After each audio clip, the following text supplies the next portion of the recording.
e-channel.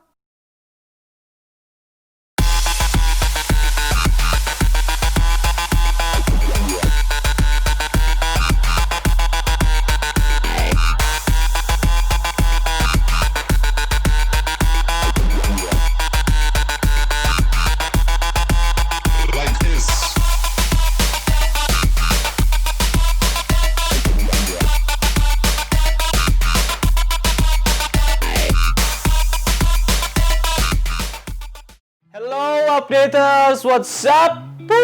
What's up? Yo, gimana kabar kalian Updaters? Hari ini Lukman Fauzannya seneng banget karena bisa nemenin kamu di program yang paling kece bareng host yang kece juga, yaitu di What's On, It's Updated for You. Seperti biasa, sama 30 menit ke depan, Lukman Fauzannya bakal nemenin kamu dengan info-info paling update, info terkini, info paling hits, spesial buat Updaters semua. And so, gimana kabar kalian?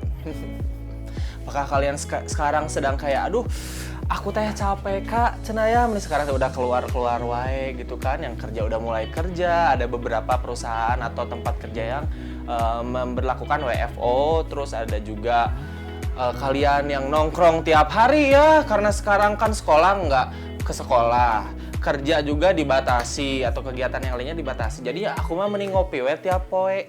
Jangan kayak gitu. Karena tong minuhan lahnya tong minuhan, terus si covidnya juga biar nggak terus menyebar agar semuanya lebih baik. Ya.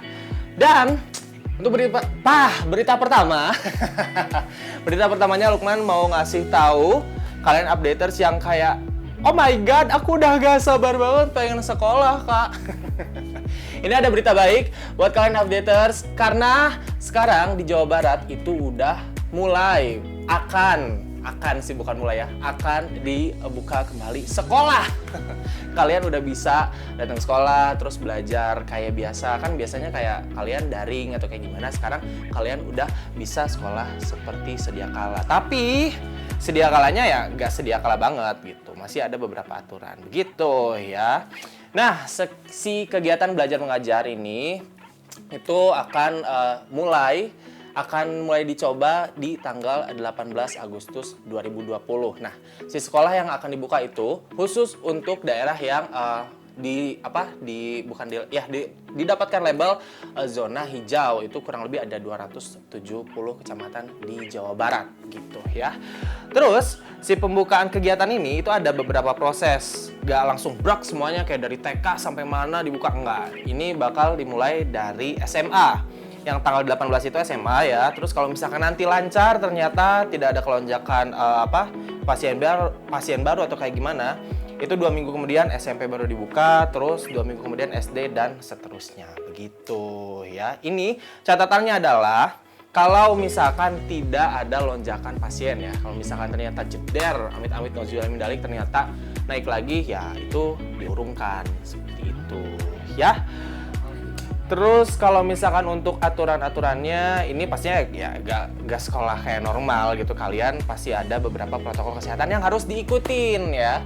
Kayak misalkan kalian harus pakai masker, terus harus cuci tangan juga, harus rajin cuci tangan. Dan pastinya ini di kelasnya itu hanya dibatasi sampai 50% saja. Dan untuk di kursinya pun ya gak akan kayak, kan sok aya geuningannya, sok aya gini sekolah anu samejana teh tiluan, ieu mah ulah aya nama kitu. Jadi kayak satu meja, satu orang saja. Begitu ya.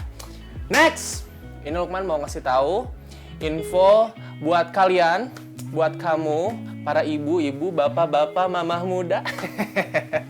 Yang kayak anaknya tuh ngeluh tiap hari kayak, "Mami, aku capek daring wae." gitu.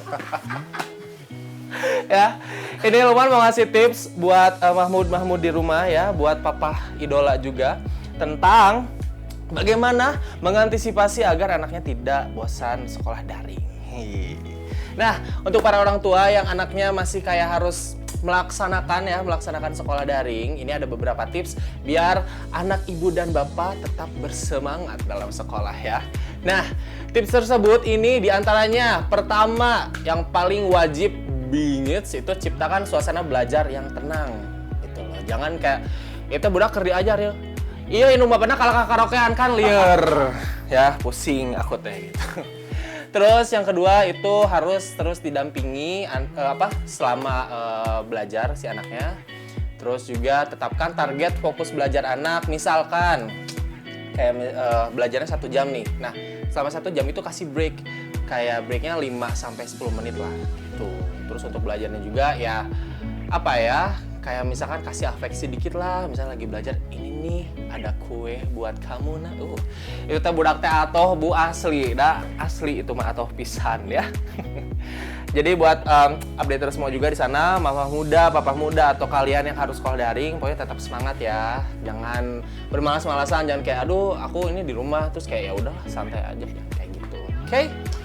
Next, ini informasi yang sangat bisa dibilang membanggakan sih. Kayak gila, I'm so proud of this person. Gila kalau Lukman pribadi sih jujur ya bangga bingit punya pemimpin yang seperti ini gitu loh. Yaitu berita ini datang dari Ridwan Kamil. Halo Kang Emil. Bapak. Nah, ini Ridwan Kamil.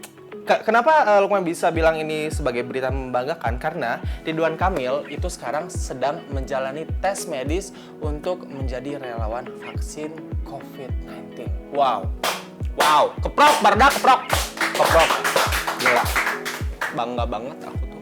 Kayak enggak lah. Jadi, updaters, Ridwan Kamil ini sekarang sedang menjalani tes medis supaya mengetahui tidak ada penyakit bawaan yang merupakan syarat menjadi relawan COVID gitu. Terus alasan Bapak Ridwan Kamil ini menjadi relawan COVID agar warga Jawa Barat itu bisa percaya dan yakin terhadap kualitas vaksin yang dites langsung oleh pemimpinnya. Jadi kayak bisa dibilang kayak Ridwan Kamil mungkin mindsetnya udahlah warganya nanti dulu, ini saya aja dulu, kayak aku berkorban untukmu gitu ya. Jadi bukan berkorban untuk teteh cinta doang, tapi berkorban untuk warga Jawa Barat gitu. Nah, ini vaksinnya kurang lebih ada 4 vaksin yang tersedia, yaitu dari China, terus Korea Selatan, Inggris, dan Indonesia. Banyak juga ya.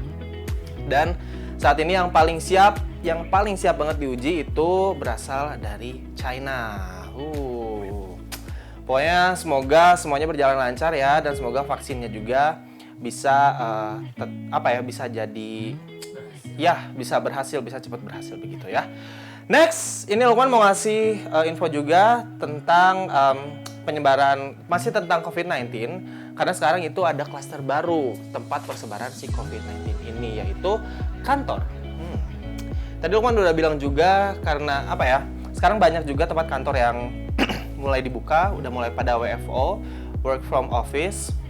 Itu jadi ya itu bisa jadi salah satu klaster baru, dan karena ini sudah menjadi klaster baru, pemerintah pun ini sudah memberikan himbauan untuk tempat-tempat kerja agar tetap menjaga kesehatan dan menjaga kebersihan begitu. Nah, kayak dari Menteri Ketenagakerjaan meminta agar tiap perusahaan untuk memperketat protokol kesehatan. Pemerintah juga anjurkan perusahaan untuk mengurangi jam kerja dan lembur karyawannya agar karyawan tidak mudah lelah dan imunitas tubuhnya tetap terjaga. Begitu. Pemerintah juga meminta tiap karyawan perusahaan untuk selalu mengenakan masker selama di kantor dan setiap perjalanan dari rumah ke kantor maupun sebaliknya. Jadi always wearing the mask gitu. Selain itu, tiap perusahaan juga harus menyediakan tempat kerja yang aman dan sehat serta dilakukan pembersihan tempat kerja secara berkala. Dan pastinya ini juga ada himbauan dari Menteri Ketenagakerjaan agar mau itu perusahaan, mau itu pemerintahan atau seperti apa, atau tempat kerja apapun itu, untuk melakukan rapid test kepada karyawannya agar tetap terkendali si COVID-19 ini. Begitu ya. Kira-kira akan ada informasi apa lagi dari Lukman Fauzan ini? Makanya jangan kemana-mana, tetap stay tune di What's On, It's Updated for You, karena Lukman Fauzannya akan tetap menemani kamu.